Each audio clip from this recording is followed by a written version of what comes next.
Sisi gelap pinjaman online, biaya tinggi terselubung dan teror penagih hutang. Di dunia yang didorong oleh keuangan digital, pinjaman online telah menjadi penyelamat dan mimpi buruk bagi banyak orang. Hari ini kita akan mengungkapkan kebenaran mengerikan di balik pinjaman online dengan biaya tinggi dan pengalaman mencekam para peminjam. Tetaplah bersama kami untuk mengungkap kenyataan yang mengejutkan tentang pinjaman online dan dampaknya terhadap kehidupan para peminjam. Biaya tinggi. Perusahaan pinjaman online atau yang lebih dikenal sebagai pinjol di Indonesia mengklaim menyediakan pinjaman cepat dan mudah. Namun, yang tidak disadari oleh banyak peminjam adalah biaya tinggi dari pinjaman ini yang bisa sangat membebani. Dalam prakteknya, tingkat bunga yang dikenakan oleh banyak perusahaan pinjaman online seringkali melebihi 100%, bahkan bisa mencapai ribuan persen. Ini berarti bahwa peminjam harus membayar kembali jumlah yang jauh lebih besar daripada pinjaman asli.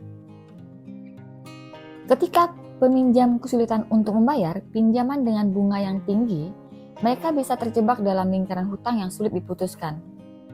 Mereka terpaksa meminjam lagi untuk membayar hutang sebelumnya dan ini hanya memperburuk masalah keuangan. Kondisi ini sangat mengkhawatirkan dan banyak pihak mengingatkan akan resiko yang ditimbulkan oleh tingkat bunga yang tinggi dalam industri pinjaman online.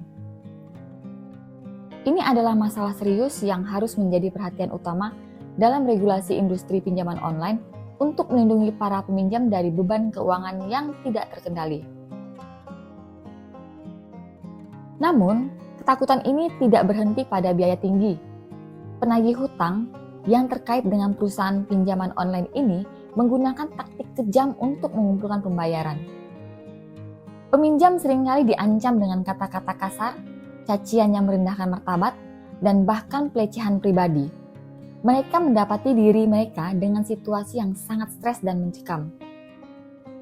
Kisah yang paling mengerikan adalah ketika bunuh diri diduga terkait dengan tekanan dari utang pinjaman online. Keluarga korban membicarakan bagaimana tekanan dari penagih hutang berkontribusi pada tragedi ini. Ini bukan saja mimpi buruk bagi para peminjam, tetapi juga merupakan tragedi yang mengguncangkan masyarakat dan mengundang pertanyaan tentang etika dan dampak sosial dari praktek penagihan yang agresif dalam industri pinjaman online. Jadi, bagaimana perusahaan pinjaman online membenarkan praktek mereka?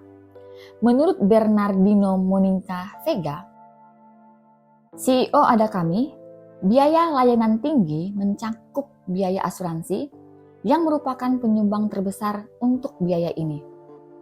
Menurut Bernardino, ketika peminjam menandatangani perjanjian kredit, rincian biaya-biaya tersebut sudah ada dan biaya asuransi dianggap sebagai yang terbesar. Dia juga mengklaim bahwa Adakami telah mematuhi aturan Otoritas Jasa Keuangan OJK tentang biaya dan bunga yang dikenakan kepada peminjam. Namun, OJK telah menghimbau agar Adakami menyesuaikan tingkat bunga dengan tenor pinjaman. OJK mengingatkan Adakami bahwa tingkat bunga dapat lebih tinggi jika tenor pinjaman singkat, tetapi dapat diturunkan jika tenor lebih lama. Bernardino menyatakan bahwa mereka akan mengikuti petunjuk ini. Meskipun demikian, isu-isu tentang praktek penagihan yang agresif dan tingkat bunga yang tinggi tetap menjadi perbincangan yang hangat dan mengundang pertanyaan tentang perlindungan konsumen dan etika dalam industri pinjaman online. Para korban bersuara. Korban pelecehan dari penagihan hutang, pinjaman online akhirnya angkat suara. Mereka berbagi kisah mengenai ancaman yang tak henti, kehilangan pekerjaan, bahkan pesanan palsu yang dimaksudkan untuk menyiksa mereka. Kami juga memiliki bukti nyata tentang kekejaman penagih hutang, termasuk pesan teks kasar dan bahkan rekaman suara ancaman yang telah diterima oleh para korban. Namun, kekejaman ini tidak berhenti di situ. Terdapat juga laporan tentang pesanan makanan palsu melalui layanan GoFood yang digunakan sebagai alat untuk teror, Tak hanya itu, perusahaan pinjaman online Ada Kami kini sedang hangat diperbincangkan di masyarakat. Banyak pengguna yang menceritakan pengalaman buruk dengan layanan mereka. Kasus dugaan bunuh diri yang terhubung dengan Ada Kami telah memicu kekhawatiran serius tentang etika dan taktik penagihan yang digunakan oleh perusahaan pinjaman online. Pemerintah dan otoritas terkait kini mempertimbangkan tindakan untuk mengawasi dan mengatur lebih ketat industri pinjaman online demi melindungi hak dan kesejahteraan masyarakat. Semua ini mengingatkan kita bahwa sementara teknologi memberikan kenyamanan, perlindungan konsumen, dan keadilan harus tetap menjadi prioritas utama dalam peradaban digital kita. Meskipun akibat tragis penagih hutang sering tidak menunjukkan penyesalan, melanjutkan pengejaran nekat yang tanpa henti. Panggilan untuk tindakan. Otoritas Jasa Keuangan mendapat tekanan untuk mencabut lisensi perusahaan pinjaman online yang terlibat dalam pelanggaran penagihan hutang. Para ahli menuntut regulasi yang lebih baik, penilaian kredit, dan edukasi untuk melindungi peminjam dari jebakan pinjaman online. Di dunia di mana kenyamanan bertemu eksploitasi, perdebatan tentang etika pinjaman online terus berlanjut. Saatnya mengungkapkan sisi gelap keuangan digital ini. Jika Anda atau seseorang yang Anda kenal menghadapi pelecehan dari penagih hutang pinjaman online, cari bantuan dan laporkan kepada otoritas. Bersama-sama kita bisa membuat perubahan.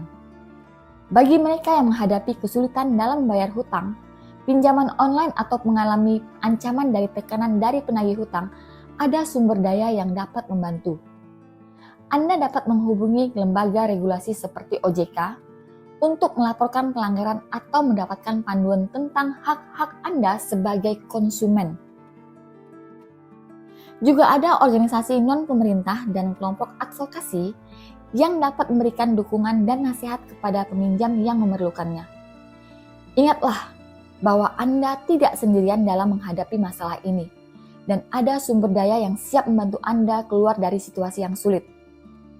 Semoga informasi ini bermanfaat bagi mereka yang memerlukan, dan mari bersama-sama bekerja menuju perubahan positif dalam industri pinjaman online di Indonesia. Terima kasih telah bergabung dengan kami hari ini.